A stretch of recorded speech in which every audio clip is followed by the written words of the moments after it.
वचन बाबूजी महाराज भाग तीसरा, सिलसिला वचन नंबर 29।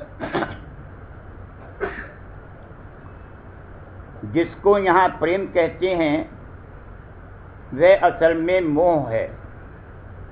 अंतःकरण के घाट पर काम, क्रोध, लोभ, मोह, अहंकार, राग, द्वेष वगैरह के असर से मोह करता है।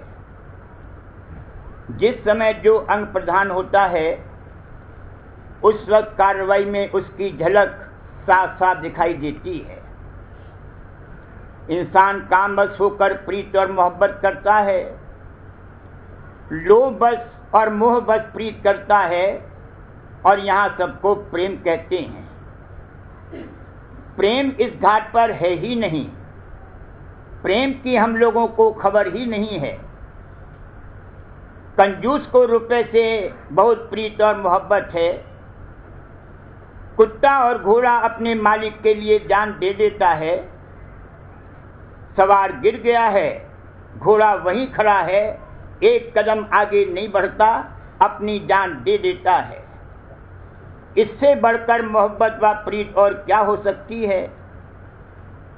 माँ अपने बच्चे के लिए जान दे देती है।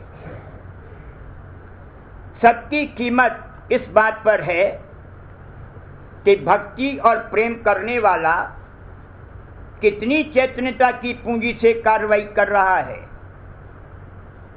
जानवर में चैतन्यता की पूंजी बहुत ही कम है। वो बिना सोचे समझे जान देता है। इंसान की व्यक्ति में बहुत चैतन्यता है, और जितनी चैतन्यता से वह उस वक्त कार्रवाई कर रहा है वह भी जानवर की बनिस्बत बहुत ज्यादा है। बाकी चैतन्यता इंसान में बढ़ाई और जगाई जा सकती है। जानवर में एहसास भी कम है। इंसान का एहसास ज्यादा नाजुक है। उसके जिस्म पर हाथ फेरना काफी है। जानवरों के जिस्म पर लोहे का खुरेला जब तक न रगड़ा जावे उनको एहसास नहीं होता। इसी तरह से जीव में इस कदर मलिनता और स्थूलता है कि अंतर में जो मालिक की चैतन्य धार आ रही है उसकी कुछ खबर नहीं पड़ती। वो निहायत सूक्ष्म और पवित्र है। उतने दर्जे की पवित्रता और सूक्ष्मता हासिल हो तब उस चैतन्य और प्रेम की खबर पड़े। उस अंतर्गत चैतन्य और प्रेम की धार का भेद और पता लेकर उसके निकट जाने और उससे मिलने की विधि मालूम करके उसकी कार्रवाई की जावे, तब रफ्ता रफ्ता मालिक का भेद खुलने लगेगा। यह भेद किताबें पढ़ने से नहीं मालूम होगा। सिर्फ भेदी गुरु उसका पता और निशान दे सकता है और अपनी मदद से मंजिल तय करा सकता है। बिना गुरु के ये नामुमकिन है। बिना योगाभ्यास किए हुए कभी ज्ञान प्राप्त नहीं हो सकता। ये कहीं नहीं कहा है कि गिरजा में जाकर किताब पढ़ने और प्रार्थना करने से खुदा मिल जाएगा। जितने भी आचार्य हुए हैं सबने बड़ी काष्ठा उठाकर अभ्यास किया, तब उनको गति प्राप्त हुई। ईसा मसीह ने भी बड़ी काष्ठा उठाकर योगाभ्यास किया था, तब क्रॉस यानी छठे चक्र पर गति हासिल की। यहाँ 3 धारें क्रॉस करती यानी मिलती हैं। एक तो मेरुदंड में होकर आई है जिसमें 6 चक्र बने हैं, और 2 धारें दोनों आंखों से आती हैं। ईसा मसीह ने कहा कि follow my cross and me. जो अभ्यास मैंने किया वह करो। वो अभ्यास करने से ही द घोस्ट और द फादर से मिलेगा। बिना अभ्यास किए हुए कभी नहीं मिल सकता। आरजी प्रेम में गदगद होकर और नेत्रों से जल की धारा बहाकर प्रार्थना करने से क्रॉस नहीं मिलेगा। इस घाट का कहना कि हम मालिक में विश्वास रखते हैं और मालिक से प्रेम करते हैं कुछ मानी नहीं रखता। खाक विश्वास और प्रेम नहीं कर सकते। जिस चीज की ख्वाहिश तुम्हारे अंदर है उसी चीज का तो तुम विश्वास कर सकते हो, उसी में तो तुमको प्रीत आ सकती है। दूसरी चीज तुम्हारे सामने पेश की जाएगी, तुमको उसका एहसास और खबर ही नहीं होगी। मालिक की चैतन्य धार, प्रेम की धार तुम्हारे अंतर में आ रही है, मगर तुम उससे बेखबर हो। वह तो सबसे बाखबर है, मगर तुम क्योंकि उसका एहसास नहीं कर सकते उससे बेखबर हो, तुम उससे नहीं मिल सकते। जिस चीज की चाह आशा तुम्हारे दिल में बसी हुई है उसको देने वाले और पूरा करने वाले मालिक से तुम्हारा सिलसिला जुड़ेगा और उससे तुम्हारी खबर आ जा सकती है। सब धारें और तार बने हुए हैं, जिस धार से सिलसिला लगेगा वो धार जहां से आती है वहां पहुंच सकते हो, वहां के देवता और मालिक से मिल सकते हो। मन में दुनियावी चाहें और आशाएं, धन, संतान, स्त्री, नामवरी, मान बढ़ाई और हुकूमत की अंदर में भरी पड़ी हैं, और बाहर से कहना कि हमको मालिक पर विश्वास है, मालिक से प्रेम करते हैं और हम मालिक से मिलना चाहते हैं, झूठ है। ऐसे लोगों को मालिक के दरबार में दखल नहीं मिल सकता। उनके लिए मालिक के दरबार का दरवाजा बंद है। अगर अभी तुम में मालिक के चरणों की आशा नहीं पैदा हुई है तो मालिक भी तुमसे कुछ नहीं कहता है। मन और माया की आशाओं में खूब बरत लो, जब उनके बोझ से खूब लग जाओ और होश आवे तब आना।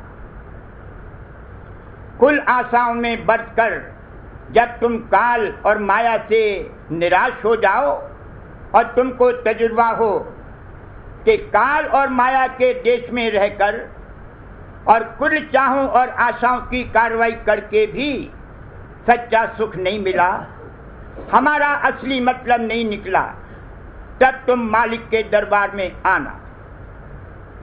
उस वक्त जो तुम्हारी सच्ची आस मालिक से मिलने की होगी जरूर पूरी होगी, कभी निराश नहीं होगे। इस मानी में फरमाया है कि निराश मत होना कभी इस दरबार से। ये नहीं कहा जाता है कि कुल चाहें और आशाएं एक बार की छूट जाएंगी और उनका सिर्फ शेष रह जाना चाहिए।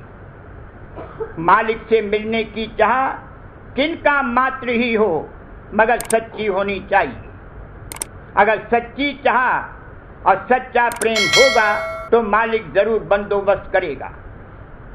अभी सच्ची चाह पैदा नहीं हुई है, सिर्फ मुंह का कहना है।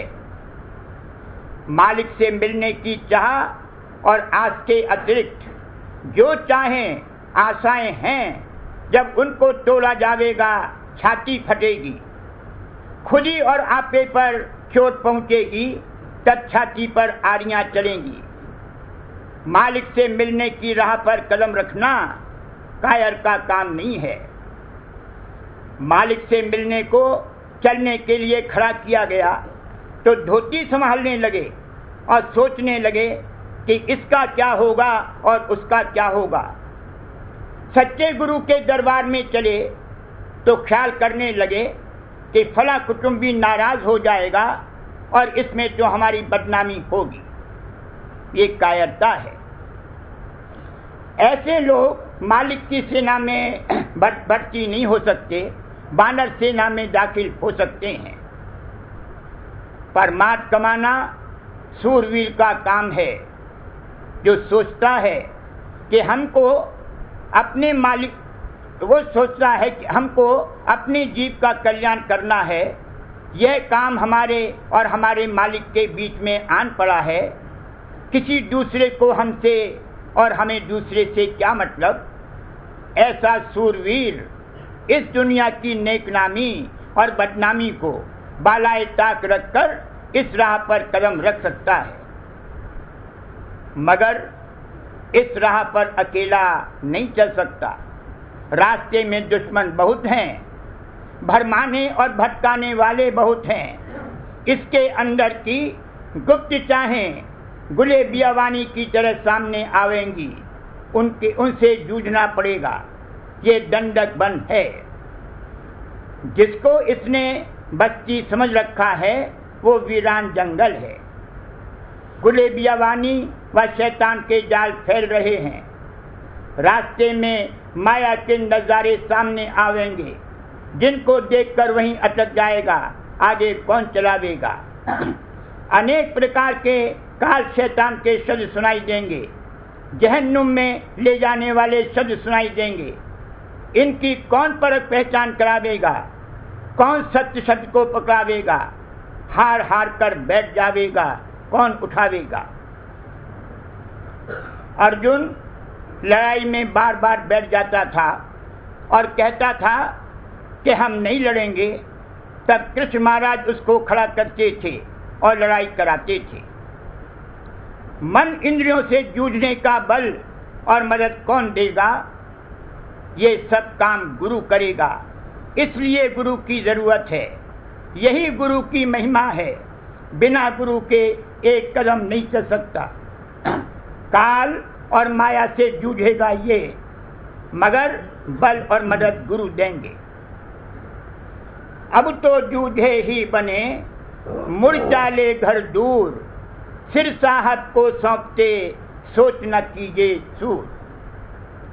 सच्चे गुरु की सोहबत और संग से मन की सब चाहें धीरे धीरे कट जाएंगी और सहज सहज यहाँ से बैराग पैदा होकर मालिक के चरणों का प्रेम और अनुराग जागता जाएगा। अगर मालिक से मिलने की सच्ची और तीव्र चाह है तो इसी जन्म में मालिक के दर्शन जरूर मिलेंगे, वरना एक दो जन्म में प्रेम पैदा होकर दर्शन मिलेंगे। पहले सूरज को तन और मन से न्यारी करने की कार्रवाई होगी।